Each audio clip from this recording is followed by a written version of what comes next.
গাজা যুদ্ধের স্থায়ী অবসান ও শান্তি প্রতিষ্ঠায় মিশরের বৈঠকে বসতে যাচ্ছেন মার্কিন প্রেসিডেন্ট ডোনাল্ড ট্রাম্প।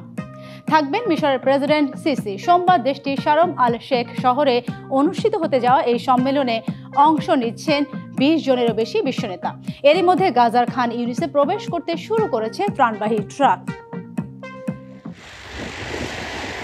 ৪৬ বছর বয়সী বিলাল আল নাজার যুদ্ধের ধাক্কায় ২০ বারেরও বেশি ঘর ছাড়া এই মানুষটি অবশেষে ফিরছেন নিজ বাসস্থান উত্তরের জাবালিয়ায়। সাথে আছেন তার ছোট ছেলে।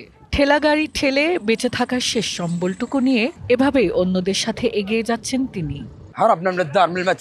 যুদ্ধ আবার ফিরে আসলে আমরা আবার বাস্তুচ্যুত হব। খিদে, ভয়, ক্লান্তি সবকিছুই আমাদের শেষ করে দিয়েছে। তবু আশা রাখছি যুদ্ধ আর ফিরে আসবে না।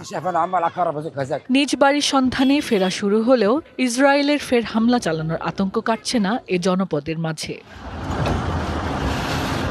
ধ্বংসস্তূপের মাঝে ফিরে নিজেদের জীবনকে পুনরায় সাজানোর তাগিদ সর্বহারা এ সকল মানুষের।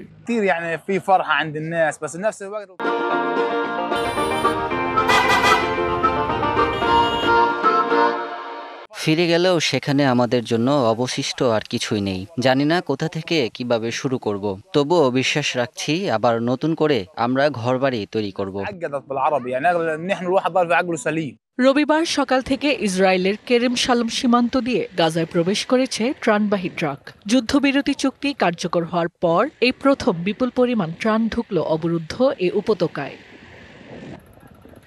ইসরায়েলি সেনারা প্রত্যাহার করার পর এলাকাগুলোর নিরাপত্তা ও নিয়ন্ত্রণ পুনর্গঠনের অংশ হিসেবে গাজায় প্রায় ৭,০০০ সদস্যকে মাঠে নামিয়েছে হামাস।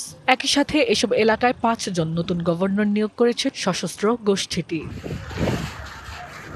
এরই মধ্যে গাজায় যুদ্ধের স্থায়ী অবসান ও শান্তি প্রতিষ্ঠার পাশাপাশি আঞ্চলিক নিরাপত্তা বজায় রাখতে মিশরের বৈঠকে বসতে যাচ্ছেন মার্কিন প্রেসিডেন্ট ডোনাল্ড ট্রাম্প ও মিশরের president Abdel Fattah al CC. সোমবার দেশটির শারম আল শেখ শহরে অনুষ্ঠিত হতে যাওয়া এই সম্মেলনে অংশ নিচ্ছেন ২০ জনেরও বেশি বিশ্ব নেতা। Hasna Akter, DBC news desk.